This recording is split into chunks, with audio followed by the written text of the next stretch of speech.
Assalamualaikum warahmatullahi wabarakatuh. Selamat pagi anak-anak. Ya, bagaimana kabarnya hari ini? Baik. Ya, sebelum pembelajaran dimulai, mari kita berdoa terlebih dahulu menurut kepercayaan masing-masing. Berdoa dimulai.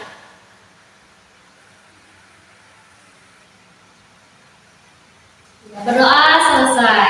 Ya, masih semangat kan hari ini belajarnya? Iya.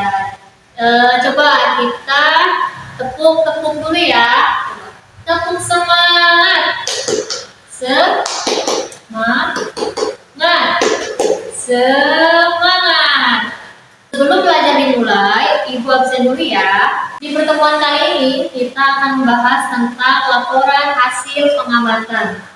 Baik, sebelumnya Ibu mau tanya, siapa yang sudah pernah melakukan pengamatan?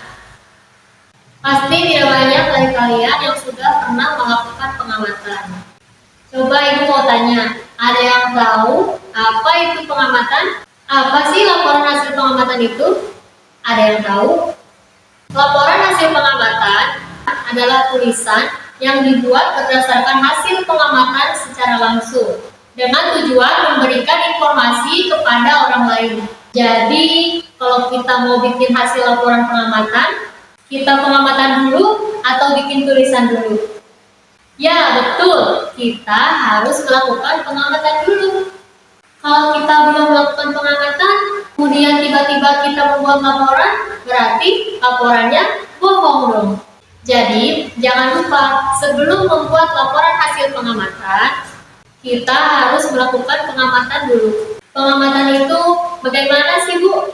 Nah, Ibu kasih tahu. Jadi, pengamatan itu tidak hanya melihat, tetapi juga mengamati, mendapatkan informasi-informasi. Dari mana? Dari lingkungan-lingkungan yang kamu amati. Atau mungkin tahu dari orang-orang yang kamu anggap sebagai narasumber. Nah, anak-anak, kita lanjut ya. Bagian-bagian laporan hasil pengamatan ada 5. Ada berapa? Ada 5. Yang pertama, nama pengamat.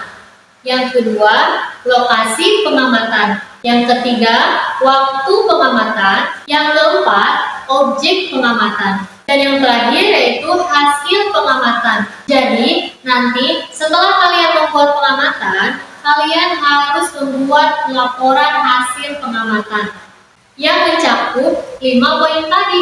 Nah, kalau untuk nama pengamat, diisi apa sih, Bu? Nama pengamat itu diisi oleh biodata kita sendiri, yaitu nama kita masing-masing, siapa tadi yang melakukan pengamatan. Jadi, siapa tadi yang melakukan pengamatan, maka itulah yang akan menjadi nama pengamat.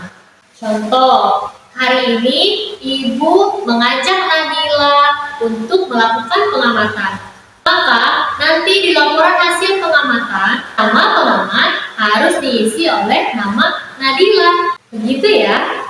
Baik, yang kedua, lokasi pengamatan.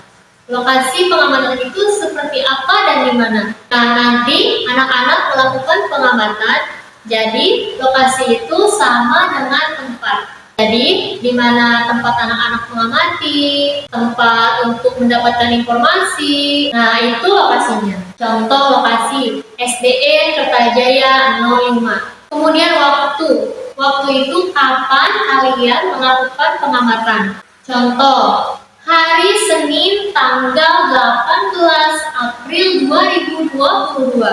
Pukul 8 sampai 9 waktu Indonesia bagian Barat.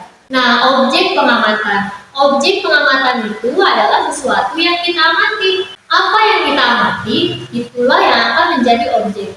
Contoh, kita sedang mengamati semut. Berarti objek pengamatannya adalah semut. Kalau kita mengamati perpustakaan, berarti objek pengamatannya adalah perpustakaan. Jadi berbeda-beda ya, sesuai apa yang kalian amati.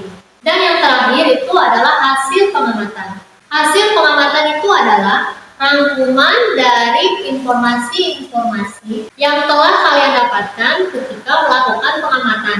Informasi tersebut kalian kumpulkan pertama, data-data. Ketika kalian melakukan pengamatan, Kalian bisa melihat di sekeliling, melihat di situ ada apa saja. Ketika kalian melakukan pengamatan, kalian bisa mengamati sekeliling-sekeliling kalian, kemudian dicatat ada apa saja di situ, kemudian ada berapa banyak di situ. Kemudian yang kedua, bisa membaca informasi-informasi yang ditempel di tempat pengamatan. Contoh laporan hasil pengamatan bisa dilihat di sini ya.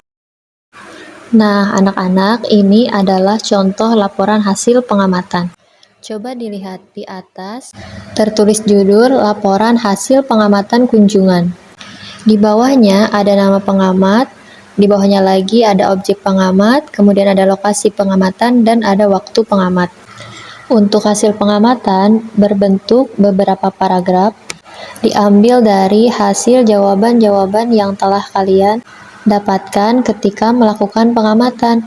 Jadi, ketika kalian nanti akan melakukan pengamatan, silahkan kalian siapkan dulu ya pertanyaan-pertanyaan yang sekiranya akan kalian tanyakan kepada narasumber yang ada di tempat pengamatan, supaya nantinya memudahkan kalian untuk menulis laporan hasil pengamatan. Semakin banyak informasi yang kalian dapat, maka semakin mudah untuk kalian membuat laporan hasil pengamatan. Jadi bagaimana anak-anak, sudah paham belum? Insya Allah sudah paham semua ya. Jika ada yang belum paham, boleh langsung ditanyakan ke Ibu melalui WhatsApp. Silahkan WA Ibu, insya Allah Ibu akan langsung menjawab. Baik anak-anak, demikian ya pembelajaran hari ini tentang materi laporan hasil pengamatan.